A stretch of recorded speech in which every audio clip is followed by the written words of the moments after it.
aset yang nggak kelihatan tapi menghasilkan income. Contohnya royalti kalau nulis buku. Content creators bikin YouTube. Kalau udah video-video lama itu masih menghasilkan AdSense. Aset yang kelihatan tapi menghasilkan penghasilan. Contoh, rumah yang kita sewain, kendaraan kita sewain, atau mungkin barang-barang branded kita sewakan, itu yang kelihatan. Atau juga ada beberapa klien kami di Finansialku, itu yang pensiunnya atau orang-orang senior ini bisa punya passive income dari waralaba atau franchise. Jadi ada brand-brand ini market gede lah yang mereka pakai untuk punya passive income. Tetap harus berusaha, tidak mungkin semuanya datang tiba-tiba kecuali itu warisan ya. Berarti untuk mendapatkan passive income itu, berarti mereka harus memiliki aset. Baik itu yang tadi yang kelihatan maupun yang tidak terlihat.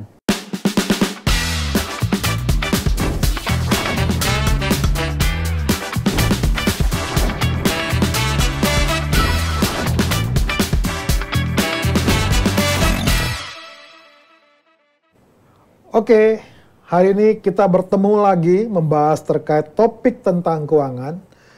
Terkait dengan anak muda saat ini, sering sekali mereka berusaha untuk tidak mau bermacet-macetan pada sore hari dan tidak mau kerja malam-malam, pulangnya malam-malam, tetapi mereka bisa mendapatkan income yang stabil. Nah, hari ini kita mau bahas terkait tema apakah passive income stabil masih bisa dicapai oleh anak muda? Bersama tamu kita hari ini, Mas Melvin Mumpuni. Selamat datang, Mas. Terima kasih Pak. Oke, dari Bandung ya? Bandung Pak. Bandung.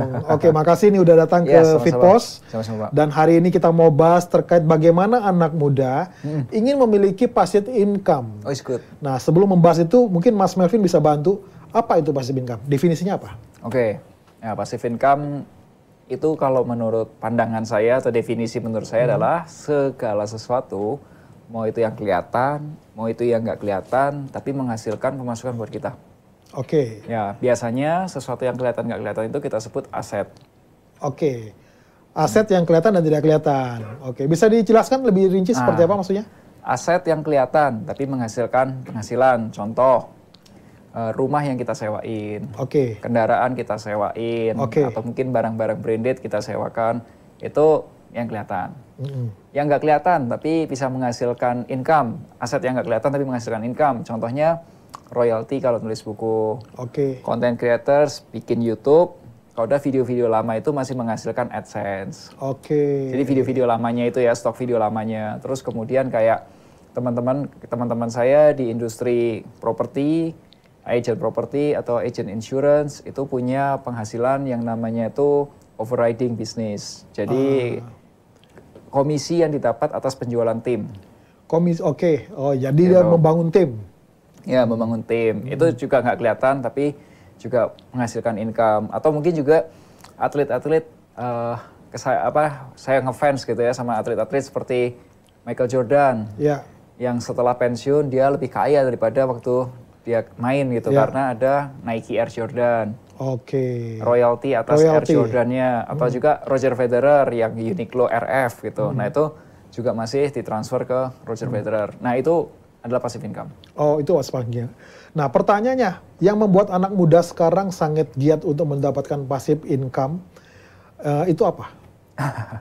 Ya kebanyakan dari kita pasti berpikir enak kali ya, nggak usah kerja dapat duit gitu. Ya, berarti kalau tadi seperti yang dijelaskan oleh Mas Melvin, dari konten kreator, dari YouTube, dari seperti itu kan sesuatu yang sangat dekat dengan anak muda nih. Betul. Berarti sangat mungkin untuk mereka bisa mendapatkan passive income yang stabil. Menurut saya di usia berapapun dengan kondisi zaman yang sekarang, teknologi dan lain sebagainya, itu sangat mungkin ya. Gitu. Tinggal masalahnya mereka mau nggak ya misalnya memaksimalkan kemajuan teknologi saat ini, misalnya membuat konten, memanfaatkan sosial media, walaupun mereka misalnya bekerja, tapi mereka bisa memanfaatkan celah-celah ini untuk mereka bisa mendapatkan passive income. Nah, pertanyaan lebih lanjut mungkin Mas Melvin, untuk supaya mereka bisa mendapatkan passive income, apakah mereka harus menjadi seorang konten kreator? Oh enggak harus. Itu salah satu contoh aja. Itu salah satu contoh. Salah satu contoh. Tapi ada beberapa teman yang bisa punya propertinya disewain, jadi kayak rumah kos tuh bisa. Tadi seperti teman-teman saya di agent properti tadi, agent insurance pun membangun tim gitu, timnya menghasilkan. Atau juga ada beberapa klien kami di Finansialku itu yang pensiunnya atau orang-orang senior ini bisa punya passive income dari waralaba atau franchise. Jadi ada brand-brand ini market gede lah yang mereka pakai untuk punya passive income. Oke. Ada sebuah obligasi tuh, misalnya obligasi pemerintah atau obligasi swasta, itu kan memberikan pendapatan yang pasti tuh setiap tenor tertentu, berapa waktu. Misalnya seperti FR per 6 bulan. Kalau obligasi perusahaan swasta misalnya per 3 bulan. Ini bisa dimasukkan dalam kategori passive income?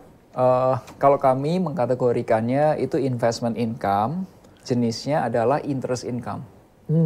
Karena seperti surat berharga negara tadi ada seri FR atau mungkin surat berharga negara syariah, ya mungkin seperti sukuk gitu ya, sukuk retail dan lain sebagainya, itu sifatnya itu antara bagi hasil atau interest kan biasanya. Oke, berarti itu bukan kategori passive income? Menurut kami itu investment income. Itu investment income. Jadi sifatnya pendapatan tetap ya, investasi yang kerja yang memberikan uangnya. yang kerja uangnya. Bukan asetnya tapi uangnya. Oh, jadi kalau passive income itu yang bekerja adalah asetnya. Asetnya.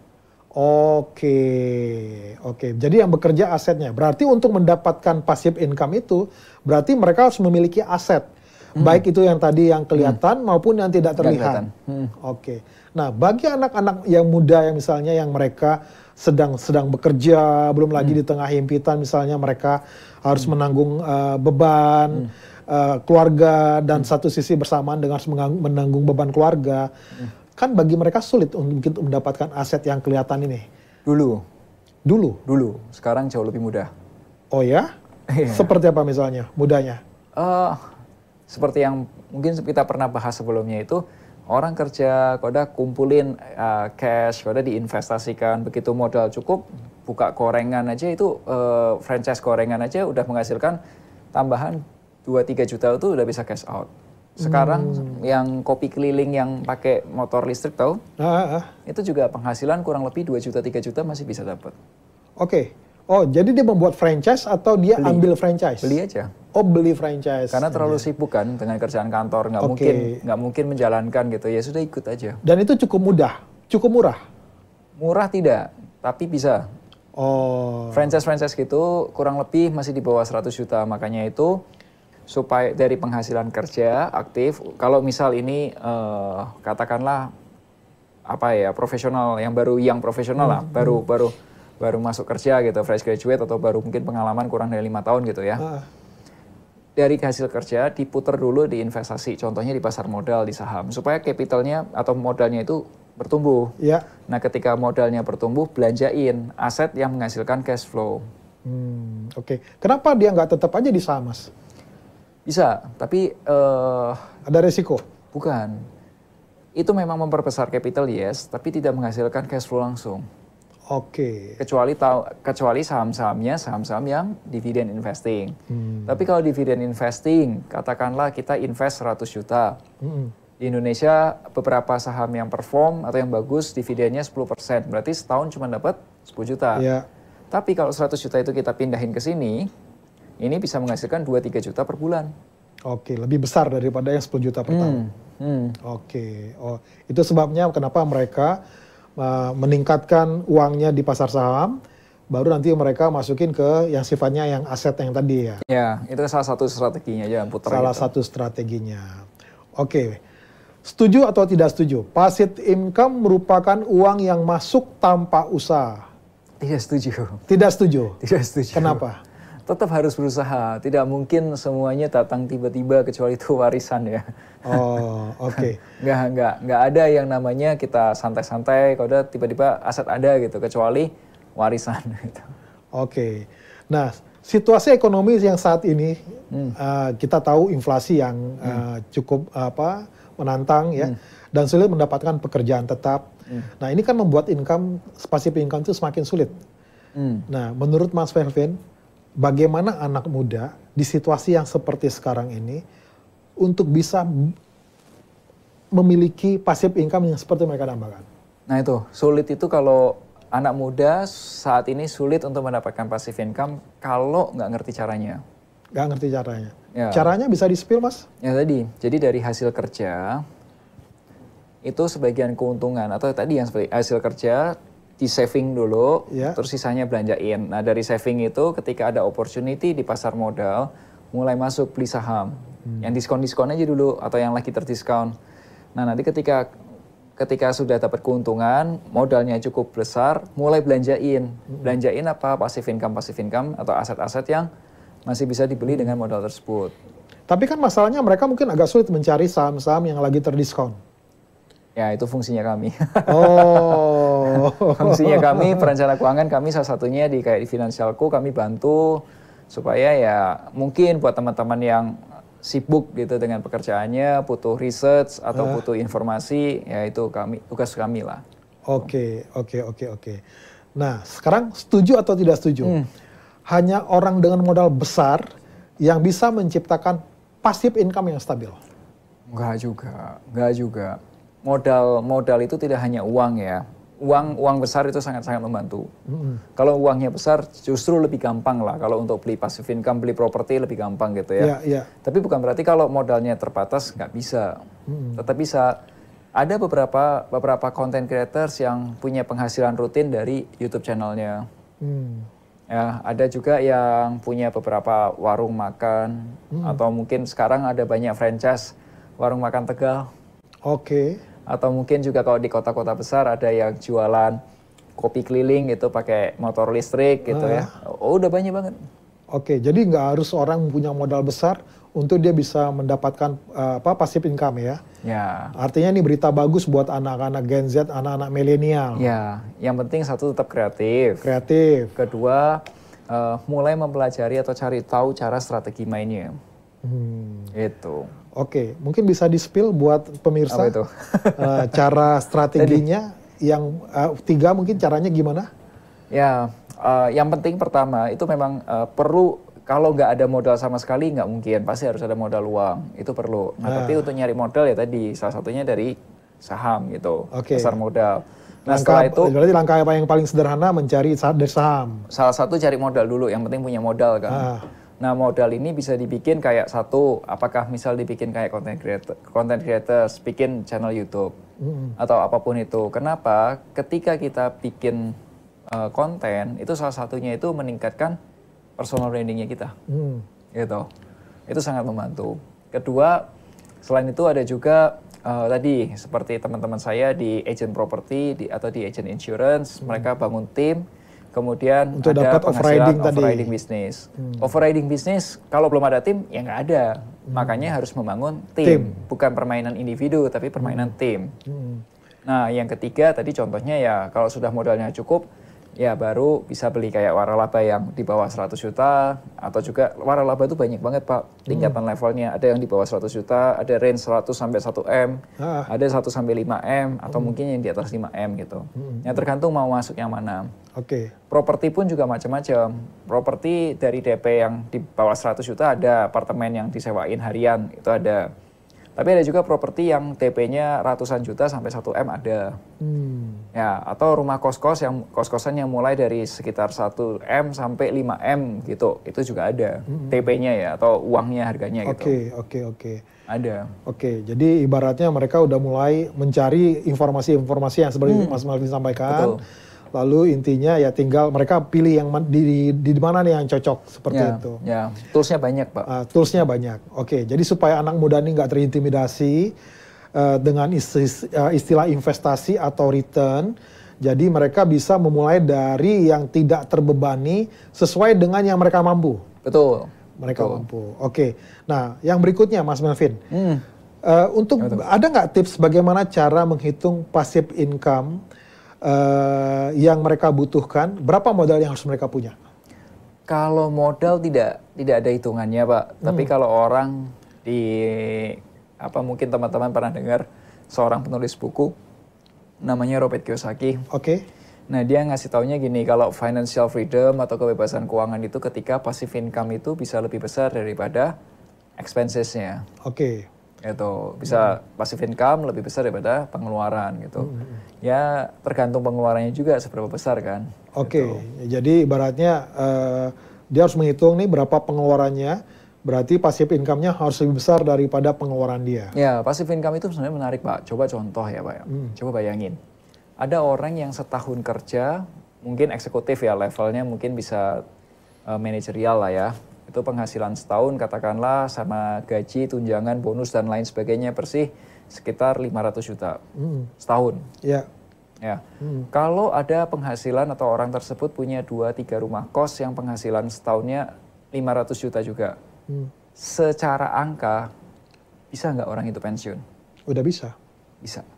Nah makanya saya juga ajak orang-orang atau ajak cara berpikir bangun aset yang menghasilkan cash flow itu nggak usah nunggu nanti mulai dibentuk. Karena ketika kita membentuk asetnya dan asetnya itu ternyata penghasilannya kurang lebih bisa sama atau lebih besar sama dengan penghasilan kita sekarang, itu sebenarnya kamu sudah punya pilihan untuk bisa pensiun. Tinggal pilihannya kamu mau pensiun sekarang atau enggak apa-apa, tapi secara finansial sudah tercover. Itu. Oke. Tapi Mas Melvin, yang menjadi pertanyaan tuh orang nggak ngerti tuh. Gimana caranya dia mempersiapkan passive income yang bisa menutup pengeluaran bulanan dia, pengeluaran tahunan dia. Memang betul sih Pak, itu butuh jam terbang, butuh banyak lihat, butuh banyak belajar gitu.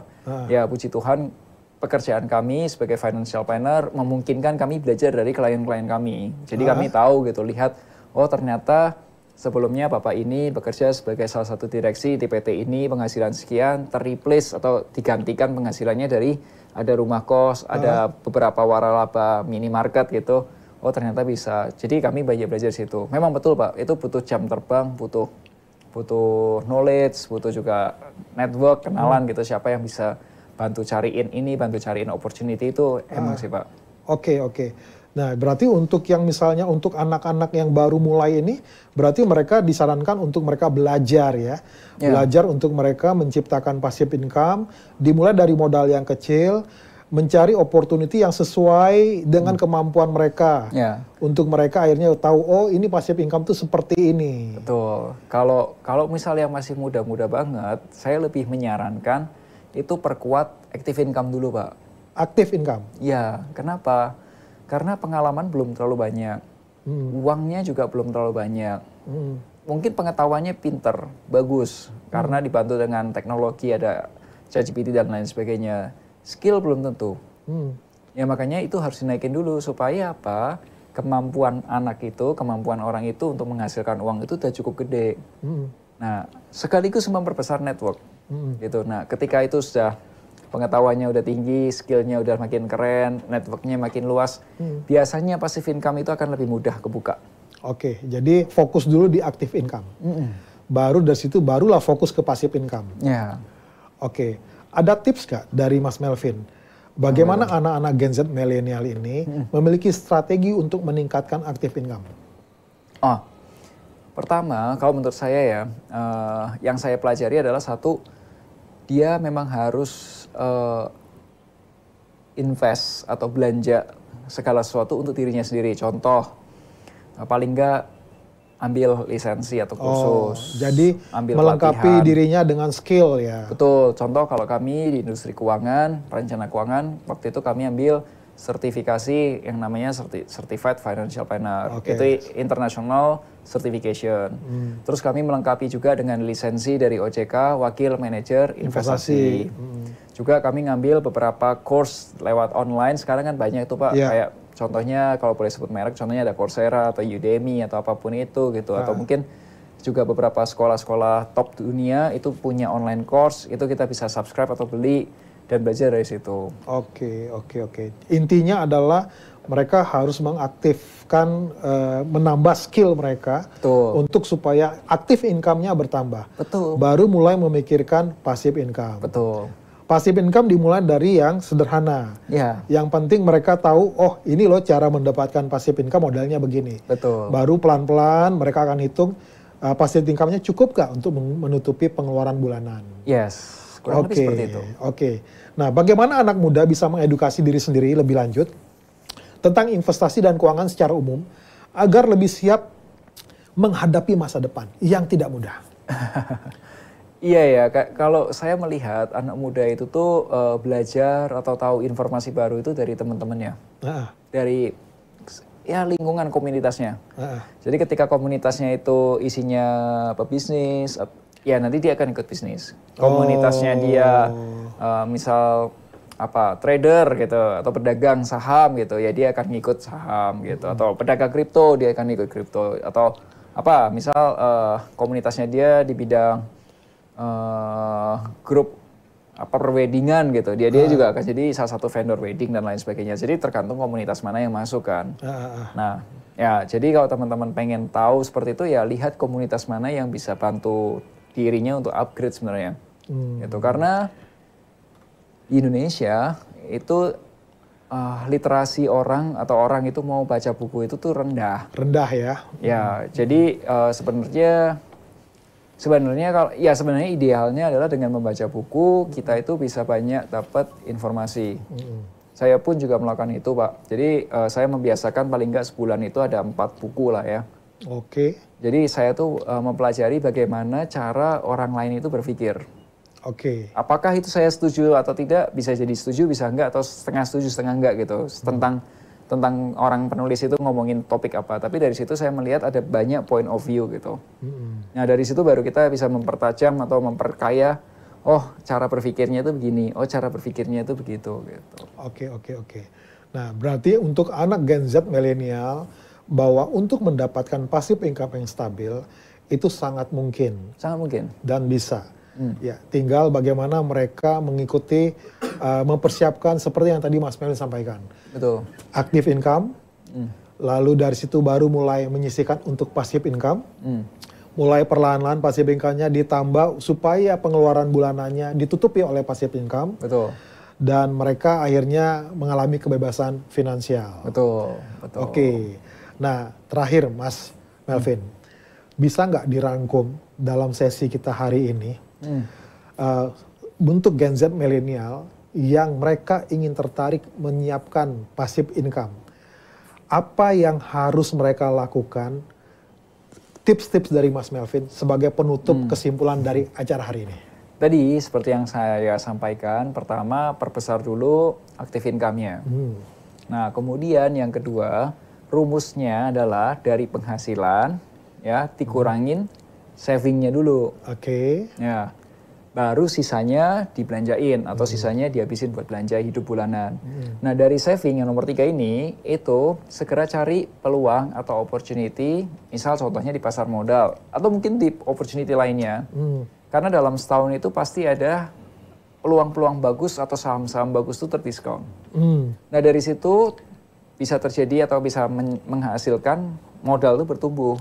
Nah kalau sudah modalnya punya, yang nomor 3 ini modalnya punya, nomor 4 mulai dibelanjain aset yang menghasilkan cash flow.